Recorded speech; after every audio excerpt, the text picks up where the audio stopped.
आज क्यों हो गए?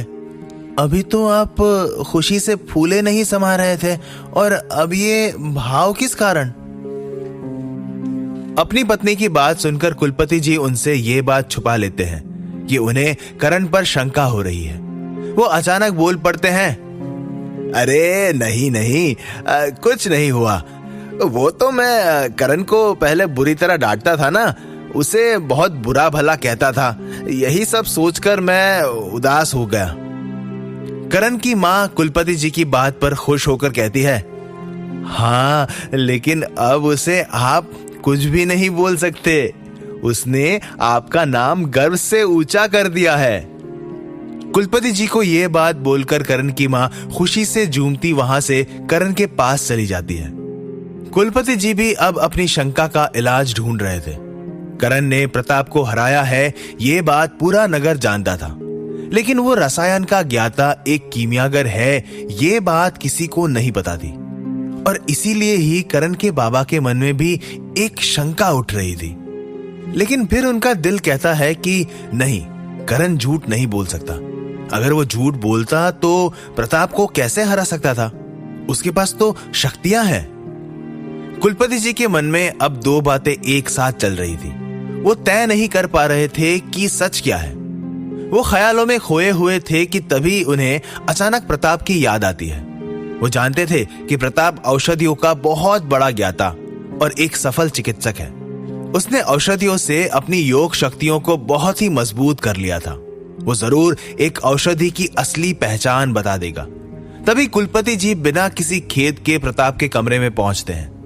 प्रताप जी कमरे में कुछ औषधियों का काम कर रहे थे। तभी उससे कुलपति जी जाकर कहते हैं, प्रताप, मैं इस बात के लिए बहुत दुखी हूं कि तुम्हारे जैसे एक कीमियागर और एक काबिल चिकित्सक से करण ने झगड़ा किया। लेकिन मुझे एक बात हैरान कर देती है कि तुम करण के हाथों कैसे हार सकते हो। कुलपति जी की बातें सुनकर कुछ देर तो प्रताप शांत रहा, लेकिन फिर उसने कहा, मालिक, आप हमारे कुलपति हैं, लेकिन आपका बेटा करण एक नकारा इंसान है। उसमें एक जानवरों जैसी समझ है और ये बात आप भी अच्छी तरह से जानते हैं। कुलपति जी प्रताप के मुंह से ये बात सुनकर थोड़ा क्रोधित हो रहे थे, लेकिन तभी उन्होंने अपने आप पर नियंत्रण पाया। वो जानते थे कि प्रताप बरसों से उसके परिवार की संकट के समय में रक्षा करते हुए आया है, इसीलिए वो करण की बातें खामोश होकर सुन रहे थे। तभी प्रताप घृणा भरे शब्दों से कुलपति जी से कहते हैं, मालिक, वो आपका बेटा है, इसीलिए कल मैंने उसे जाने दिया। मैंने अपनी पूरी शक्तियों का इस्तेमाल नहीं किया। आप उसे थोड़ा समझाइए कि जानवरों जैसी हरकतें ना करे। करण के पिता कुलपति जी मजबूर होकर सुन रहे थे। तभी उन्होंने एक औषधि अपने कंधे पर टंगे झोले से निकाली और बिना करण का जिक्र किए हुए प्रताप के सामने उस औषधि को खोलकर कहा, क्या तुम इस औषधि का नाम पता लगा सकते हो? ये औषधि मुझे तो बड़ी ही कारगर और कीमती मालूम होती है। अगर तुम इसकी जांच कर सको तो समझ आ जाएगा कि ये औषधि किसी कीमियागार ने बनाई है या फिर कोई जादुई है। मालिक, मैं अभी मेरी योग शक्तियों का स्तर बढ़ाने की कोशिश कर रहा हूं। अब हमारे पूरे साम्राज्य को एक विशाल शक्ति देने के लिए मुझे कुछ शक्तियों की भरपूर जरूरत है, और अभी इस औषधि का जांच करूंगा तो मुझे मेरी पूरी मेहनत को खारिज करना पड़ेगा।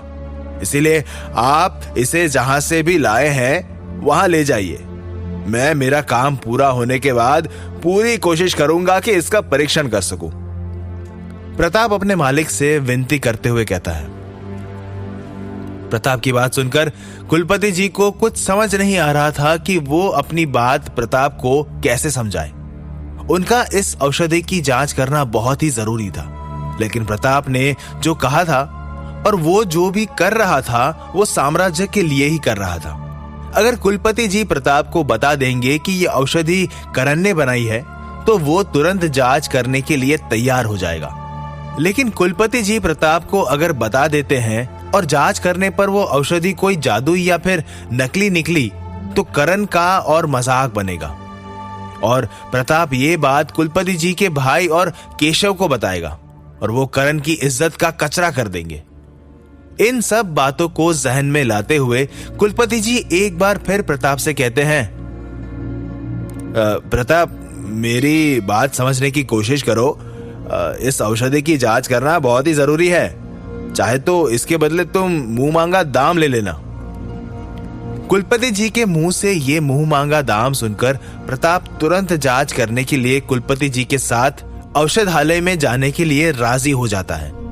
यह औषधालय उनके खानदान का सबसे पुराना केंद्र था, जहां अनेक औषधियां और अनेक जड़ी बूटियों का भंडार था।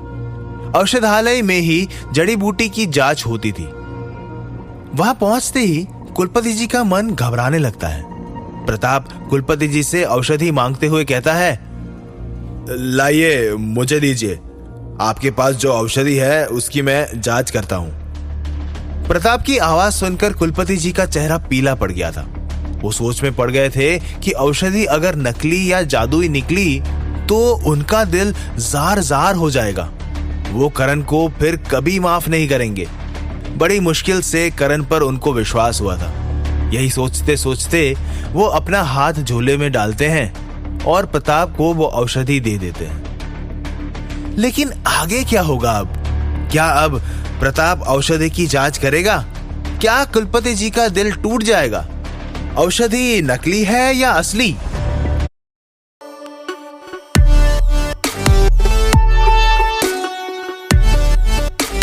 अगर हमारी ये वीडियो आपके लिए हेल्पफुल रही है तो हमारे चैनल को सब्सक्राइब कर लें और वीडियो को लाइक भी कर दें, ताकि हमें इस जैसी और वीडियो बनाने के लिए मोटिवेशन मिल सके।